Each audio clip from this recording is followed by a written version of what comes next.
Hello everyone, this is Janvi and welcome to Study C. पिछले video में हम लोगों ने स्टार्ट कर दिया था क्लास 10th का हिस्ट्री का chapter 1 the rise of nationalism in Europe और इस वीडियो में हम इस चैप्टर का फर्स्ट टॉपिक स्टार्ट करने जा रहे हैं। अब फर्स्ट टॉपिक क्या है?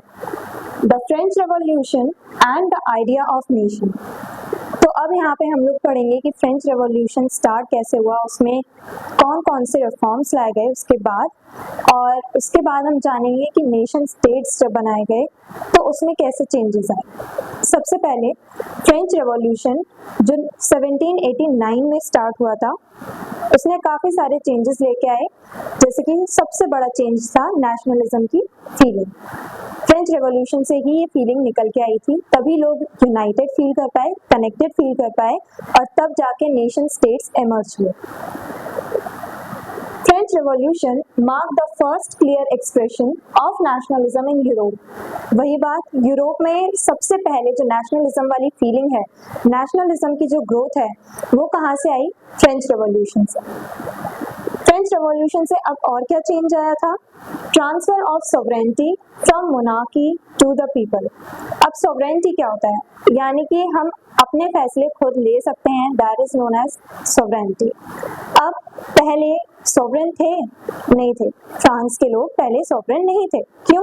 क्योंकि मोनार्की यानी राजा सारे रूल्स रेगुलेशंस बनाया करता था और लोगों का उससे कोई भी रिलेशन नहीं था, यानी रूल्स रेगुलेशंस में लोग पार्टिसिपेट कर ही नहीं पाते थे। अब आज क्या होता है? आज हम लोग खुद इलेक्ट करते हैं अपनी गवर्नमेंट और तब हमारे रिप्रेजेंटेटिव्स, हमारी जो गवर्नमेंट है वो हमारे बिहाफ पे रूल्स रेगुलेशंस बनाते हैं हमारे बेनिफिट के लिए। तो हम अपनी कंट्री में अपने रूल्स रेगुलेशंस खुद बना पा रहे हैं, डेमोक्रेटिक वे में बना पा रहे हैं, तो उसे हम कहेंगे सॉवरेनिटी। तो अब पावर शिफ्ट हो जाती है फ्रेंच रेवोल्यूशन के बाद। पहले मोनार्की के पास पावर थी और अब लोगों के पास यानी सिटीजन्स के पास पावर आ गई। अब जब फ्रेंच रेवोल्यूशन हुआ तो फ्रेंच रेवोल्यूशन के होने के बाद काफी सारे रिफॉर्म्स यानी काफी सारे चेंजेस भी आए। अब ये चेंजेस लाएगा कौन? रेवोल्यूशनरीज, जिन्होंने ये फ्रेंच रेवोल्यूशन स्टार्ट किया, उन्हीं लोगों ने काफी सारे चेंजेस की डिमांड रखी और वो चेंजेस सक्सेसफुली लेकर भी आए फ्रेंच रेवोल्यूशन के बाद। अब कौन कौन से चेंजेस वो लेके आए थे? Abolition of monarchy, serfdom and manorial dues. Okay, तो मोनार्की यानी सबसे पहली बात वही कि उन्होंने राजा को हटा दिया था, किंग के रूल को खत्म कर दिया।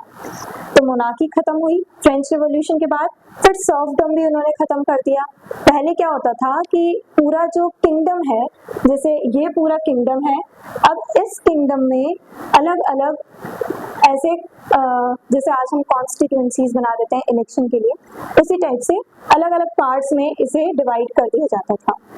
अब सबसे टॉप पे है किंग। अब किंग ने अलग अलग पार्ट्स में, प्रोविंसेस में डिवाइड कर दिया है अपने किंगडम को। अब यहाँ पे कौन रूल कर रहा है? फ्यूडल लॉर्ड, यानी कि किंग ने एक ऐसे पर्सन को यहाँ पे रूल करने के लिए बैठा दिया है जो रहेगा तो किंग के अंडर में, किंग के अंडर में ही वो रूल करेगा उस एरिया पे, लेकिन वो एक तरह से उसे राइट है कि हाँ वो टैक्सेस वगैरह वहां से कलेक्ट कर सकता है, उसके पास अथॉरिटी है, वो जो चाहे लोगों के साथ कर सकता है, लोगों को सप्रेस कर सकता है।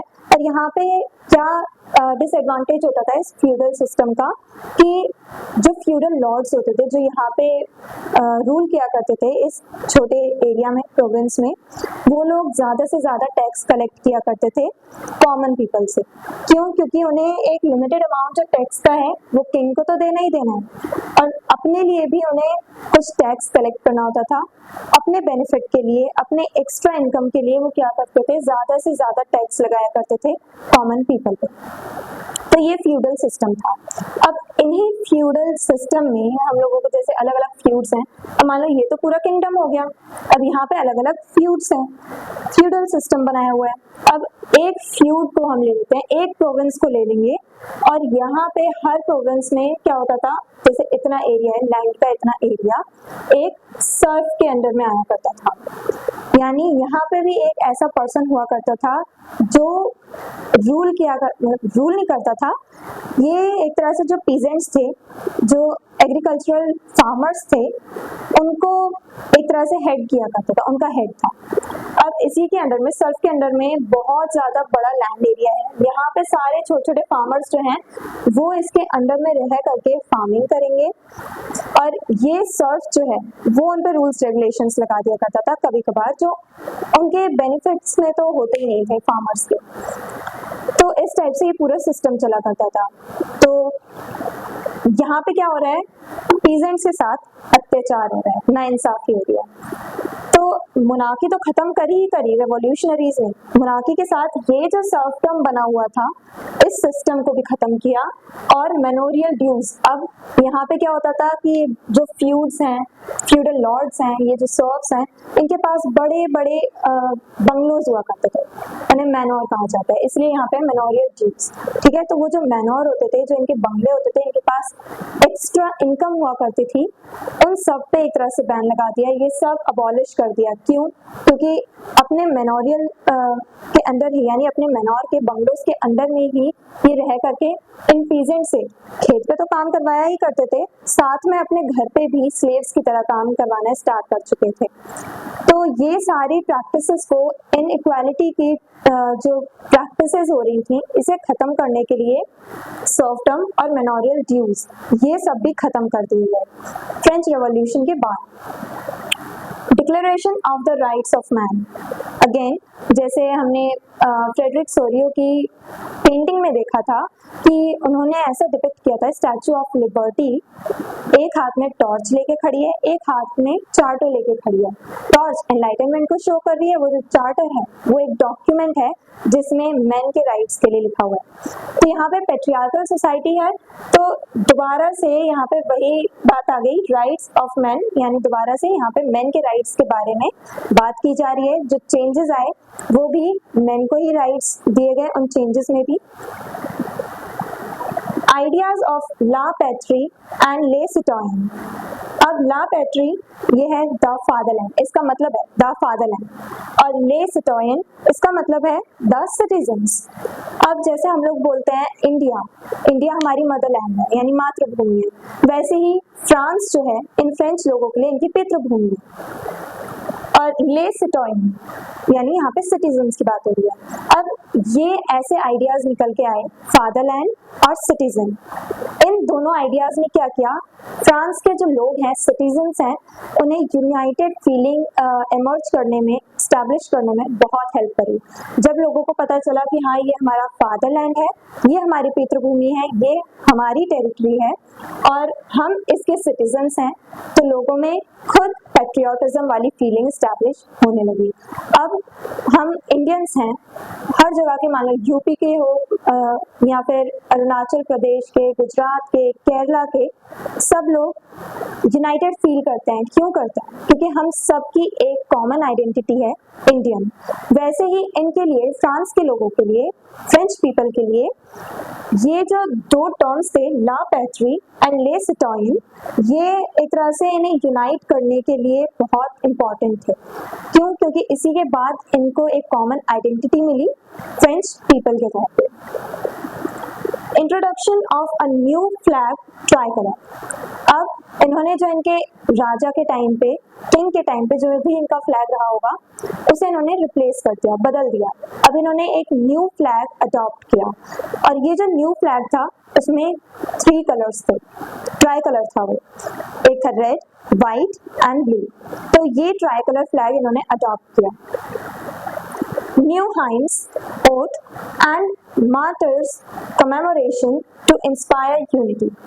New hymns, hymns यानी कि poems हो गई, ये सब लिखी गई खास करके रेवोल्यूशनरीज के लिए, जिन लोगों ने रेवोल्यूशन स्टार्ट किया, फ्रेंच रेवोल्यूशन स्टार्ट किया, और जिन लोगों ने स्ट्रगल किए फ्रांस को रिपब्लिक बनाने में, जिन लोगों ने स्ट्रगल किया, जिन लोगों ने लड़ाई लड़ी इनजस्टिस के खिलाफ, उन लोगों के लिए हाइम्स यानी पोएम्स भी लिखी गई, स्टोरीज भी लिखी गई और ओथ यानी अब क्या था, शपथ भी ली जाने लगी। जैसे हम लोग बोलते हैं जज के सामने जो बोलूंगी सच के सिवा कुछ नहीं बोलूंगी, उसी टाइप से काफी सारी ओथ भी बनने लगी। मिलिट्री टर्म्स में भी ओथ ली जाती थी, जज बनते टाइम भी ओथ ली जाती थी, अलग अलग टाइप से ओथ बनने लगी, यानी शपथ ली जाने लगी, स्टार्ट कर दी गई ये प्रैक्टिसेस। फिर मार्टायर्स कमेमोरेशन, अब जिन लोगों ने स्ट्रगल के टाइम पे या फिर कह लो जो सोल्जर्स थे, जो लोग जिनकी डेथ हो जाया करती थी लेकिन ब्रेव टर्म, यानी जो लोग अपनी ब्रेवरी दिखाते हुए जिनकी डेथ हो जाया करती थी, मर जाया करते थे जो लोग, उनका कमेमोरेशन होने लगा, यानी उन्हें सलामी दी जाने लगी। ऐसी प्रैक्टिसेस, छोटी छोटी प्रैक्टिसेस जो हैं, ये इनमें एक लव वाली, ब्रदरहुड वाली फीलिंग डेवलप कर रहा था फ्रेंच पीपल के बीच में, और इन्हीं सब चीजों से यूनिटी बनी रही। Uniform laws for all citizens, अब पहले क्या होता था कि जैसे फ्रांस बड़ा एम्पायर था, जैसे पहले किंग के अंडर में आया करता था, तो कुछ एरिया के लिए अलग रूल्स होते थे, कुछ के लिए अलग रूल्स होते थे। तो अब इन सभी रूल्स को हटा करके एक यूनिफॉर्म लॉ सिस्टम लाया गया। अब पूरे फ्रांस के लिए पूरी जो टेरिटरी है, जितने में फ्रेंच पीपल रहते हैं, वो जो पूरी टेरिटरी है, वहाँ पे जितने भी लोग रह रहे हैं, अब उनके लिए यूनिफॉर्म यानी एक सेम सेट है, इतने लॉज हैं, ये सभी को मानने हैं। स्टैंडर्डाइज्ड वेट्स एंड मेजर्स, अब पहले कोई मेजर या वेट सिस्टम नहीं हुआ करता था। जैसे आज हम लेते हैं पर केजी के हिसाब से कोई भी चीज खरीदते हैं, तो पर केजी के हिसाब से हो गया, ग्राम्स में खरीदते हैं कभी कभार, पर पहले ऐसी कोई स्टैंडर्ड यूनिट नहीं हुआ करती थी, तो लोगों को मेजर करने में बहुत परेशानियां आया करती थी। कहीं पे अलग सिस्टम चल रहा है वेट का, कहीं पे अलग चल रहा है, तो इन सब सिस्टम को हटा के जो रीजनल सिस्टम्स थे वेटिंग के एंड मेजर्स के, उन सबको हटा के एक स्टैंडर्ड यानी एक यूनिफॉर्म सिस्टम रखा गया वेट्स के लिए एंड मेजर्स के लिए। Promotion of French language as the national language, अब हर जगह जैसे इंडिया में भी बहुत सारी लैंग्वेजेस बोली जाती हैं, पर जो मोस्ट ऑफ द पीपल हैं वो हिंदी लैंग्वेज बोलते हैं। वैसे यहाँ पे भी बहुत सारी लैंग्वेजेस बोली जाया करती थी, बट पेरिस जो इनकी कैपिटल रही है स्टार्टिंग से, तो वहाँ पे क्या बोली जाती थी, फ्रेंच बोली जाती थी, तो फ्रेंच लैंग्वेज को ही नेशनल लैंग्वेज बना दिया गया और बाकी जितनी भी रीजनल लैंग्वेजेस थी उन्हें इग्नोर कर दिया गया। Then Napoleon Bonaparte carried revolutionary ideas across Europe through wars and reforms. अब ये सब यहीं तक नहीं रुका, जो फ्रांस में ये रेवोल्यूशन स्टार्ट हुआ था उसका इम्पैक्ट अब हमें यूरोप के अलग अलग कंट्रीज में भी देखने को मिला। इसमें मेन रोल आ जाता है नेपोलियन का। अब नेपोलियन जो था उसने ये जो रेवोल्यूशनरी आइडियाज थे, ये जितने भी फ्रेंच रेवोल्यूशन से जितने भी आइडियाज समझ हुए थे, मेनली लिबर्टी यानी फ्रीडम का, फ्रेटर्निटी, सॉवरेनिटी और जो भी ये रिफॉर्म्स लाए गए थे सारे, इन सब को यूरोप के अलग अलग कंट्रीज में फैलाना स्टार्ट किया। मेन रोल किसका था? Napoleon Bonaparte. अब नेपोलियन ने क्या किया, ये जो रेवोल्यूशनरी आइडियाज थे इन्हें पूरे यूरोप में फैलाना स्टार्ट किया, पर वॉर लड़के और ये वॉर्स के ही थ्रू काफी सारे एरियाज को जीतता चला गया, जैसे इटली, जर्मनी, हॉलैंड, बेल्जियम, इन सब एरिया को ये जीतता चला गया, कॉन्कर करता चला गया नेपोलियन। अब इसके दो तरह के इम्पैक्ट्स थे, positive impacts and negative impacts. Positive impacts क्या थे? Abolished feudal system and introduced Napoleonic code और सिविल कोड इन 1804।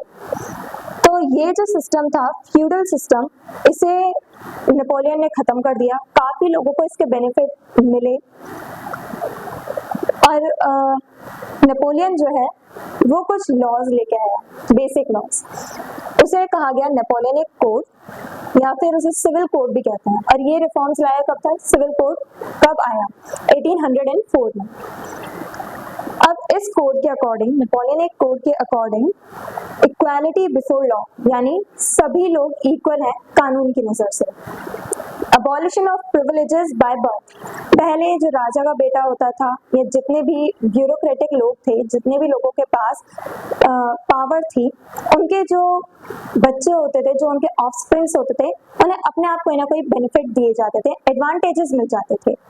तो ये जो सिस्टम था कि बर्थ से ही, जन्म से ही उन्हें कुछ प्रिविलेजेस मिल रहे थे, कुछ राइट्स मिल रहे थे, तो इन सबको नेपोलियन ने खत्म किया। Secure the right to property. अब राइट टू प्रॉपर्टी, पहले लोगों के पास प्रॉपर्टी रखने का राइट नहीं होता था, अब ये राइट नेपोलियन ने दे दिया कि हाँ, आप अपनी प्रॉपर्टी सिक्योर कर सकते हो। अब इसके नेगेटिव इम्पैक्ट्स क्या थे? Increase taxation and censorship. Napoleon ने क्या किया, धीरे धीरे टैक्स बढ़ाना स्टार्ट कर दिया और टैक्स के साथ साथ सेंसरशिप भी लगा दी। इसका मतलब क्या है सेंसरशिप? यानी नेपोलियन ने एक तरह से अपने बारे में जो भी पब्लिश करना है, या न्यूज़पेपर, मैगजीन्स, जहाँ भी जो कुछ भी पब्लिश करना है, पहले आके इसकी परमिशन ली नेपोलियन की, उसके बाद जाके ही, परमिशन के बाद ही आप वो सारी चीजें पब्लिश कर सकते हो न्यूज़पेपर में, मैगजीन में। तो ये होती है सेंसरशिप। तो नेपोलियन ने क्या किया, टैक्स बढ़ा दिया, सेंसरशिप लगा दी, फोर्स्ड मिलिट्री कॉन्स्क्रिप्शन इन ऑक्यूपाइड टेरिटरीज। अब जैसे हम इंडियंस हैं, वर्ल्ड वॉर 1 में क्या हुआ था, हमारे जो पंजाब से काफी सारे सोल्जर्स ले जाए गए थे, हमारे पंजाब से ही काफी सारे लोगों को ब्रिटिश मिलिट्री में रिक्रूट कर लिया गया था, फोर्सफुली उन्हें ब्रिटेन की तरफ से लड़ना पड़ा था। तो वही सारी चीजें यहाँ हो रही थी। यहाँ पे जो नेपोलियन था उसने क्या किया, जो भी टेरिटरीज उसने जीती हैं, जैसे Germany, Italy, Holland and Belgium, ये जितने भी उसने टेरिटरीज जीती थी, वहां से इसने फोर्सफुली लोगों को मिलिट्री में रिक्रूट किया, मिलिट्री में भर्ती किया और लड़वाया किसकी तरफ से? फ्रेंच आर्मी की तरफ से। यानी वो है जर्मन, पर वो लड़ रहे हैं फ्रांस की तरफ से। तो उनके अंदर वो नेशनलिज्म वाली, या कह लो पेट्रियोटिक फीलिंग नहीं थी। क्यों? क्योंकि वो अपनी कंट्री के लिए नहीं लड़ रहे हैं, वो किसी और की कंट्री के लिए लड़ रहे थे। तो ये उनके लिए बहुत डिसएडवांटेजेस लगने लगा उन लोगों को। And Napoleon's expansion felt like the French imperialism to men. अब नेपोलियन जैसे जैसे एक्सपैंड करता जा रहा था, जैसे जैसे वो टेरिटरीज जीता चले जा रहा था, काफी लोगों को ऐसा फील होने लगा कि पहले तो हम लोगों ने इन्हें वेलकम किया था अपनी कंट्री में। क्यों? क्योंकि पहले ये लोग लिबर्टी की बात कर रहे थे, अब धीरे धीरे इन्होंने तो हमारी राइट्स छीनने शुरू कर दिए। तो इसलिए इन लोगों को लग रहा था फ्रेंच इंपीरियलिज्म आ रहा है, यानी कि जैसे इंडिया ब्रिटिशर्स की कॉलोनी रही, वैसे ही अब इन लोगों को फील होने लगा ये फ्रांस की कॉलोनीज बनते जा रहे हैं। Over time, people in conquered regions resented French control.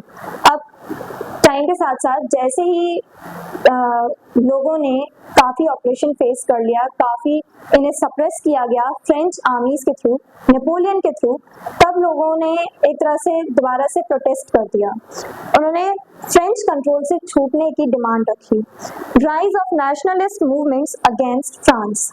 अब यहाँ पे जो फ्रेंच ने जितनी भी टेरिटरीज जीती थी, नेपोलियन ने जितनी टेरिटरीज जीती थी, वहां पे नेशनलिस्ट मूवमेंट चलने लगे। किसके अगेंस्ट में? फ्रेंच कंट्रोल के अगेंस्ट में। यानी फ्रांस जहां से नेशनलिज्म की ग्रोथ हुई, अब उसी के अगेंस्ट सारी जो कंट्रीज हैं वो नेशनलिस्ट मूवमेंट्स चला रही थी।